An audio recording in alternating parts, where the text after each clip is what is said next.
মাঝরাত থেকে নিখোঁজ ষাটোর্ধ্ব এক নারী। পরদিন সকালে তাকে পাওয়া গেল জনমানবহীন পুকুর পাড়ের এক বিশাল তেঁতুল গাছের মগডালে।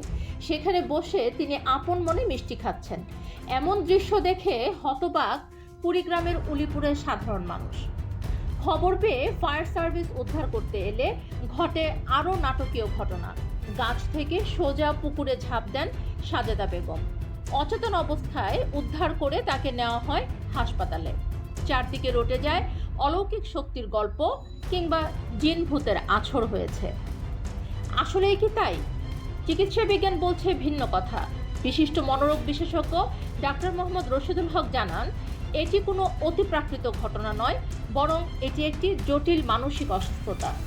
মনোচিকিৎসকদের ভাষায় সাইকোসিস, সিজোফ্রেনিয়া কিংবা DSM-5 ডায়াগনস্টিক ক্রাইটেরিয়ার আওতায় থাকা কোনো মানসিক ডিসঅর্ডারের কারণেই মানুষ বাস্তবতা বোধ হারিয়ে এমন অস্বাভাবিক আচরণ করতে পারে। একে অলৌকিক ভাবা ভুল, কুসংস্কার নয়। এমন পরিস্থিতিতে প্রয়োজন সুচিকিৎসা এবং বিশেষজ্ঞের পরামর্শ। সঠিক চিকিৎসায় সুস্থ হয়ে উঠতে পারেন আপনার প্রিয়জনও। বংশাই টাইমসের সঙ্গে থাকুন, সত্য জানুন।